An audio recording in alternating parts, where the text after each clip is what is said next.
Hi, I'm Andy Lee, and today we're back here with another how-to video for you. Today we're going to try and show you how to replace your headlight bulb, your low beam bulb, your high beam bulb, and your marker bulb in your 2003 9.3 Sport sedan. Now this replacement procedure is also going to cover 2003 to 2006. When accessing the headlight on the left-hand side, you're going to have to remove the battery cover. Now that's easily done by taking a flat blade screwdriver, turning the locking tabs, pulling the battery cover up, removing the coolant hose to the reservoir from its cradle, just taking the battery cover, put it on top of the engine. You're also going to have to remove the air neck.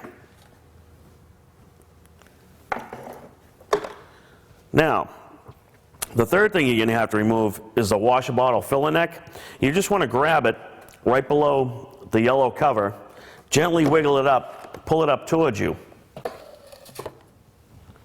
Now I find it's a lot easier on the left-hand side. There's a small fuse box in front of the battery tray that you have to remove by sticking your finger in between the wall of the battery tray, pushing out on that, taking a flat-tip screwdriver.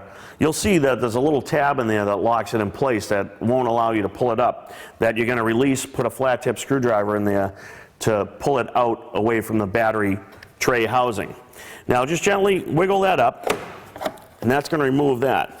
Now this is going to make it a lot easier for you to access the high beam part of the bulb area, and also sometimes the low beam bulb part of the area, so you can just have more movement for your hands to get in there.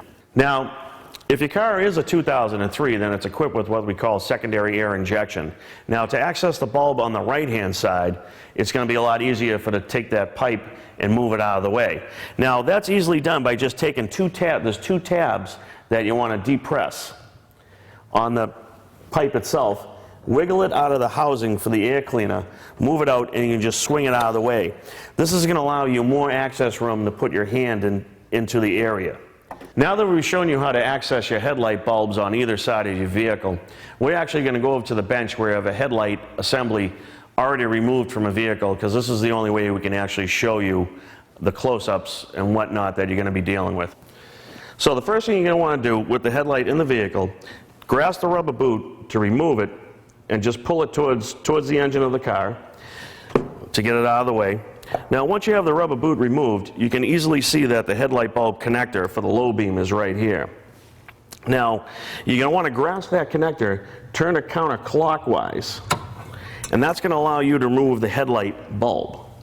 Now once you have the headlight bulb removed, it's going to be a little tricky because it's going to stick a little bit. Now what you're going to want to do is grasp it, and you're going to have to wiggle the headlight bulb to remove it from the connector. Now, as you see here, the headlight bulb only fits in the connector one way. There's a tab on the actual headlight bulb itself. You're going to want to take that tab, line it up with the stop tab on the connector for the low beam headlight bulb. Now, to install it, you're going to just basically reverse the procedure. So just make sure that tab's lined up, put it on the connector, line it up with the tab, and just gently push it into place. To make sure, you want to make sure that it's actually flush. You want to take the headlight, and the headlight's actually only really going to seat in there one way. Once you seat it into the actual headlight assembly, you'll see where the two silver tabs are going to line up into the locking pins in the headlight on the connector. Just take that. You're going to have to exert a little force to twist it, and you're going to hear the audible click where it locks in. Now that we just showed you how to change your low beam bulb, we're going to explain how to change your high beam bulb, and most importantly, your marker bulb.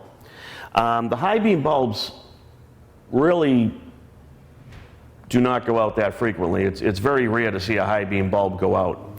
Now, to access that, you just remove the smaller boot, which is right next to the larger boot that we removed previously.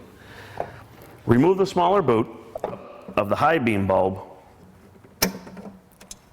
The high beam bulb's a little different. It has a flat plastic tab on there that you can grasp to turn counterclockwise. Now, the one that you're going to be most interested in is the marker bulb. Now, the marker bulb, over a period of time, they have a tendency to stick into the housing. So what you're going to have to do is you can take a long, flat screwdriver, gently wiggle it out of its cradle, or you can take a pair of needle nose if you can get them into the working area.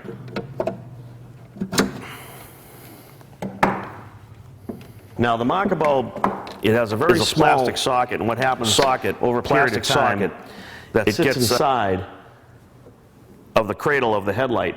Now, just pull this is the marker bulb here. This is the one that always burns out in the front. There's two of them, one in each headlight. Those are located right behind the high beam bulb. Now, in order to remove this plastic socket from its cradle inside the headlight, sometimes it can be very stubborn. Once you remove the socket, and the bulb just pulls right out. And it's a standard marker bulb.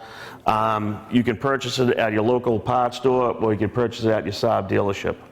And to reinstall it, just reverse the procedure and just take the bulb, line it up in the housing inside the headlight assembly, and just gently wiggle it into place.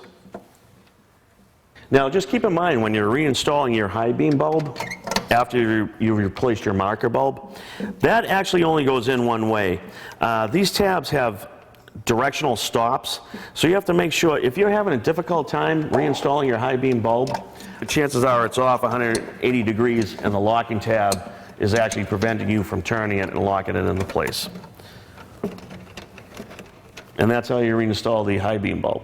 Now once you've finished installing your low beam bulb, or your high beam bulb, or your marker bulb, you're going to have to reinstall the boot cover that you removed prior to the installation of the bulb. Now, we're going to start with the smaller boot. Now, keep in mind, the smaller boot is the one that covers the high beam bulb and the marker bulb. Now, just grasp it, and the procedure for installing them is the same on both. Sometimes it can be a little tricky. Sometimes you might have to firmly make sure that it's seated. Now, the other boot that we're going to have to put on is the one that covers the low beam bulb. Now, keep in mind, the one that covers the low beam bulb is the larger boot. Now, sometimes these boots can be a little bit tricky. Sometimes you might need assist you in doing that. You can assist the installation procedure the same by maybe applying a little silicone to the boot itself to make it more pliable and workable. Now, the procedure for that's going to be the same. You're going to take the boot. You're just going to work it around the housing. And just make sure gently, just try to firmly push it down. Just give it a little push it into place. Now these are very important to install onto the entire housing of the headlamp assembly. And once you can feel that it's seated once you run your fingers around the outer edges. And there you go. You've just installed your headlights and your boots. Congratulations. And we also like to thank the provider of our vehicle here, Aero Motorcars. You can check them out at aeromotorcars.com. Thank you very much for viewing our how-to video.